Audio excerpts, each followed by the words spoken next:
Gelandang timnas Indonesia, Tom Haye, resmi bergabung dengan Almere City. Sejumlah fakta menarik dimiliki klub anyar Tom tersebut. Apa sajakah itu? Almere City kini tengah bermain di Eredivisie alias liga level tertinggi Belanda. Klub itu akan diperkuat Tom Haye dalam 1 musim ke depan. Almere City adalah klub ketujuh yang pernah dibela Tom Haye. Pemain berusia 29 tahun itu sebelumnya pernah bermain untuk AS Alkmaar, Willem II, ADO Den Haag, Lecce, NAC Breda, dan SC Heerenveen. Gelandang berpengalaman Tom Haye datang ke Polder dengan status bebas transfer dan menandatangani kontrak di Almere City hingga musim panas mendatang.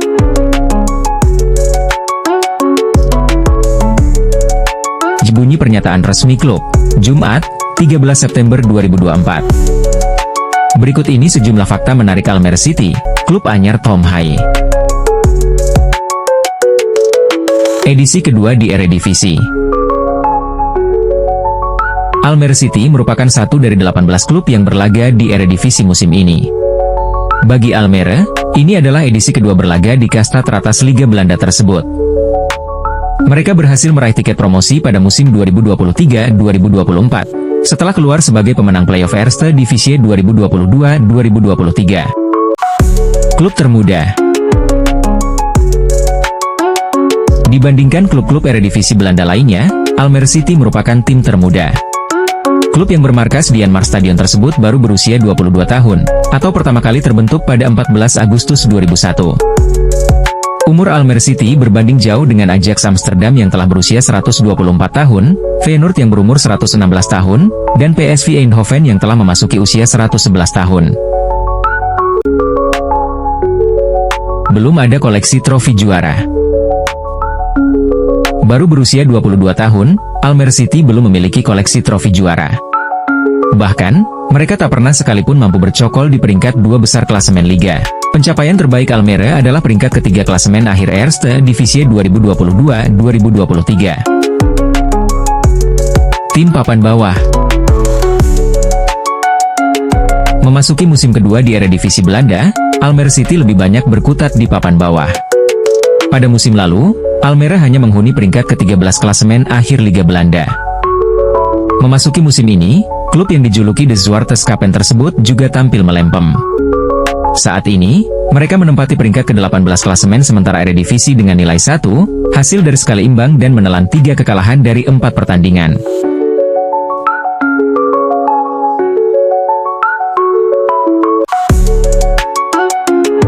Bukan pemain Indonesia pertama.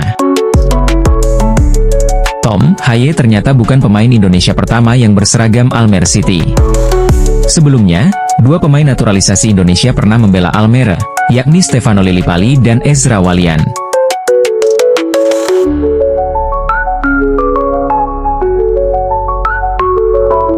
Lillipali memperkuat Almere City pada musim 2012-2014, sedangkan Ezra membela klub tersebut pada musim 2017 hingga 2019.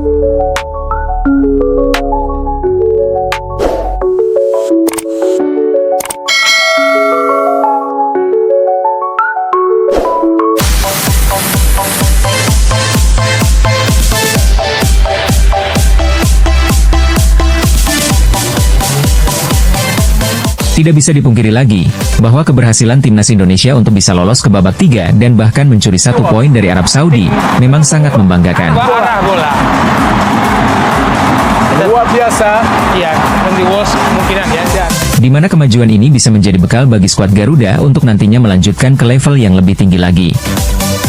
Kemajuan ini juga semakin dibuktikan oleh banyaknya atensi dan perhatian berbagai pihak tentang kondisi timnas Indonesia saat ini.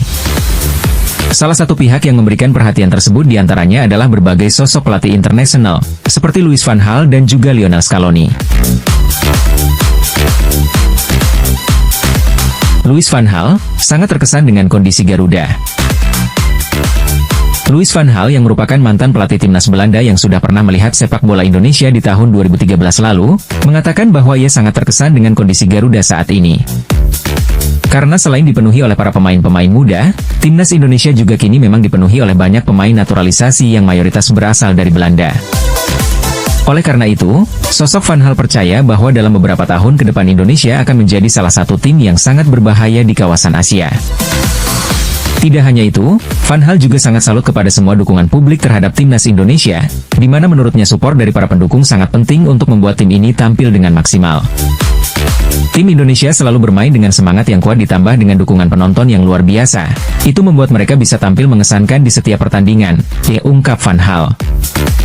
Hal ini juga terbukti karena pada laga melawan Arab kemarin saja, semua kuota tiket yang tersedia untuk supporter Indonesia dihabiskan secara instan. Di mana ini tentunya menunjukkan seberapa militan dan percayanya publik tanah air terhadap kemajuan sepak bola Indonesia.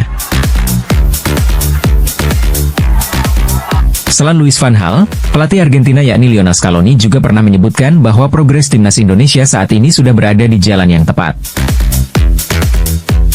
Lionel Scaloni, Indonesia sudah berhasil memainkan sepak bola modern. Scaloni juga menambahkan bahwa saat ini Indonesia sudah berhasil memainkan sepak bola modern dengan sangat baik. Berbicara soal respon pelatih internasional tentang performa timnas Indonesia, pada tahun 2013 lalu pelatih Chelsea yakni Jose Mourinho sempat mendatangi Indonesia untuk menjalani friendly match. Di mana kita semua tahu bahwa hasil yang didapatkan Indonesia memang sangat memalukan, yakni hasil pembantaian berjumlah 8-1. Usai laga tersebut, Jose Mourinho memang sempat memberikan komentarnya kepada timnas Indonesia, yang mengatakan bahwa saat itu timnas kita tidak memiliki semangat yang tinggi.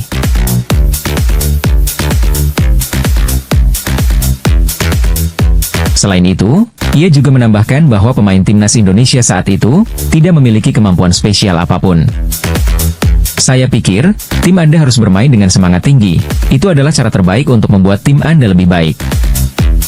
Jika pemain Indonesia tidak memiliki kemampuan yang spesial, maka bermainlah dengan penuh semangat dan kebanggaan, diungkap Mourinho pada tahun 2013 silam. Saat ini kita tentunya sudah bisa membantah komentar tersebut, dengan usaha Shin Tae-yong yang sangat peduli dengan kondisi sepak bola Indonesia saat ini. Di mana ini juga terbukti, usai banyak pelatih internasional mulai melirik potensi pemain-pemain timnas Indonesia.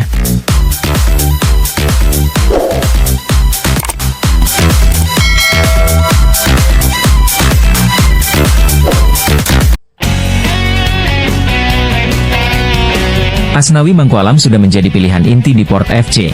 Ia langsung bermain di Liga Thailand 2 hari setelah laga timnas Indonesia. Jika tenaga Asnawi Mangkualam punya indikator layaknya kendaraan bermotor, maka tangkinya masih penuh seperti tak pernah digunakan. Situasi itu bisa menggambarkan Asnawi semasa jeda internasional 2 pekan terakhir. Pemain berusia 24 tahun itu dipanggil timnas Indonesia untuk 2 laga timnas Indonesia di kualifikasi Piala Dunia 2026. Pelatih Shin Tae-yong punya kesempatan menurunkan Asnawi dalam 2 pertandingan melawan Arab Saudi dan Australia. Nyatanya, Coach Shin hanya memberi sedikit menit main bagi pemain yang sempat dibawanya ke Liga Korea. Dari kemungkinan 2x90 menit membela Merah Putih di jeda internasional, Asnawi hanya kebagian 22 menit.